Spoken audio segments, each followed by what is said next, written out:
This is the declaration of M, last name redacted, an exhibit in support of the Flores Agreement. I, M, declare under penalty of perjury that the following is true and correct to the best of my knowledge and recollection. My name is M, and I am 12 years old. My date of birth is redacted. I am currently detained here at the Clint CBP station with my 8-year-old sister, K, who was born on date redacted, and my 4-year-old sister, S, who was born on date redacted. We are from Ecuador. The three of us crossed the border by land with our grandmother and a few other people on or about June 16, 2019. We were taken into custody by Border Patrol officers shortly after. The officers took everything from us except our documents. They even took our shoelaces. There was a mother in our group traveling with a very young baby. The officers took her diapers, baby formula, and nearly everything else she had and threw it away. They left her with just 2 shirts and 1 pair of pants for the baby. The mother really wanted to keep the diapers because her baby was allergic to regular diapers, but the officers didn't listen. Then the officers took my sisters, my grandmother, and me to a place where we were kept for 1 day. It was night by the time we got there. This first facility where we were detained had both indoor and outdoor spaces. You could be inside or outside when you wanted. We stayed inside during the day because it was so hot outside. At night, the indoor part of the facility was extremely cold, so my youngest sister wanted to be outside. All the bathrooms were in the space outside. The toilets did not flush. There was no soap to wash our hands. We have not had a single opportunity to bathe or shower since we crossed the border. We received 2 meals at the first facility. First, we received a hamburger. The next day, we were given a type of meat and apple juice. We also received an orange and an apple there. There was also powdered baby formula or milk and diapers for babies at this facility. My sister and I did not receive any milk or vegetables there. It was very cold indoors when we arrived at the first facility. There were no mattresses and no mats. We only received sheets that were very thin and made of cloth. The lights were on the whole time. My sisters, our grandmother, and I all lay together on the floor. It was difficult to sleep. At 3 a.m. the next day, the officers told us that our grandmother would be taken away. My grandmother tried to show the officers a paper signed by my parents, saying that my grandmother had been entrusted to take care of us. The officers rejected the paperwork, saying that it had to be signed by a judge.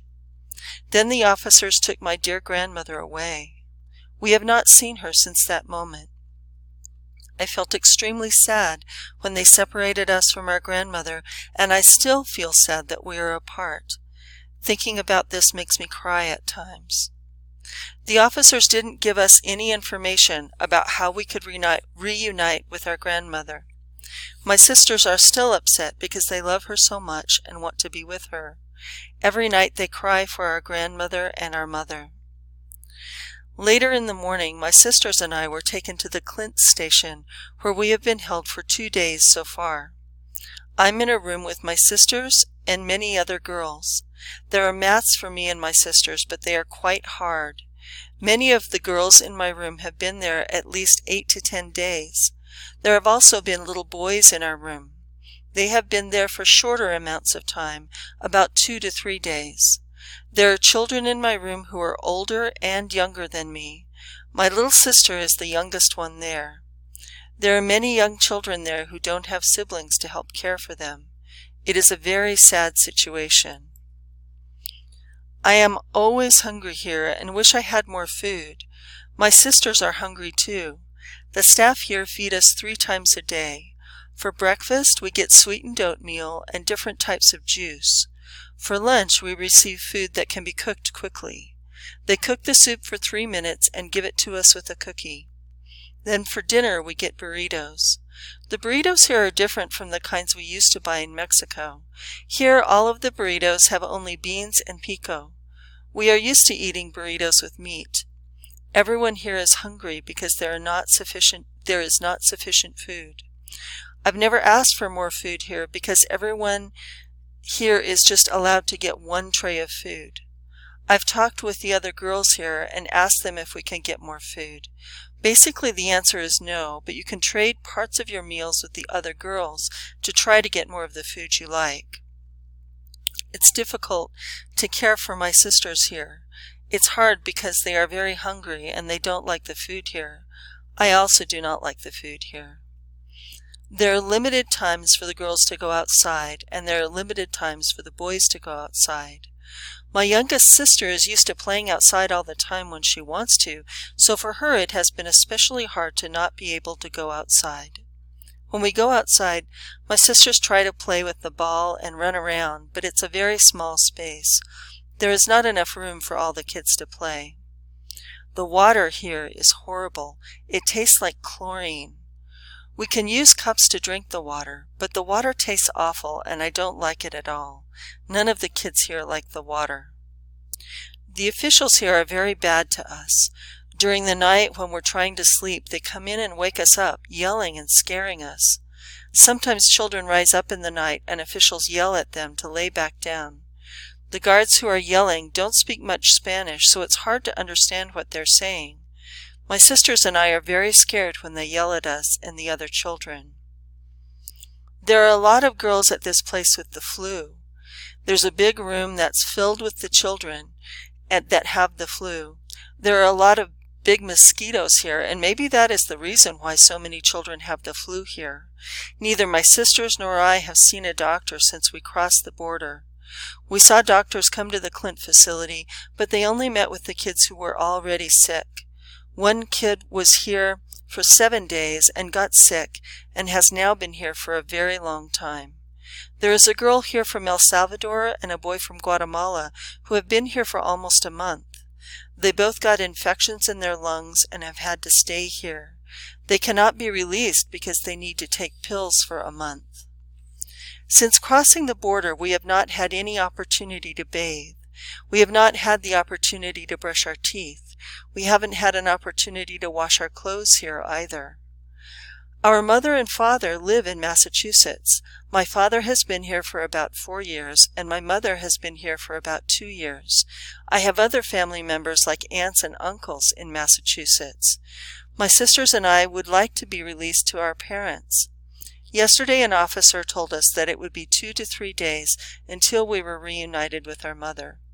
Later yesterday, another official told us it would be 15 days or 10 days until we are reunited with our mother. Every night my sisters keep asking me, when will our mommy come get us? I don't know what to tell them. It will be very hard for all of us to be here. I have been able to make only one phone call since crossing the border, and it was to my mother today. She told me my grandmother is at another detention facility. I am worried about the very young children here who do not know what country they are from and where they should go. I worry about the many children who do not have passports. There is one very young girl in my room, only 6 years old, who doesn't know where she is from or where she is supposed to go. I do not know what will happen to her. She arrived here 5 days ago. When we came here yesterday, I asked who she was with. She said she was with her father, but they had been separated. The officials told her that her father will have to come get her. I do not know if that will happen. I have not received any information about the Flores settlement or my right to be released from here. I want to leave this place with my sisters as quickly as possible. Children should not be here. I, M, swear under penalty of perjury that the above declaration is true and complete to the best of my abilities. This declaration was provided in Spanish, a language in which I am fluent, and was read back to me in Spanish. June 18th, 2019.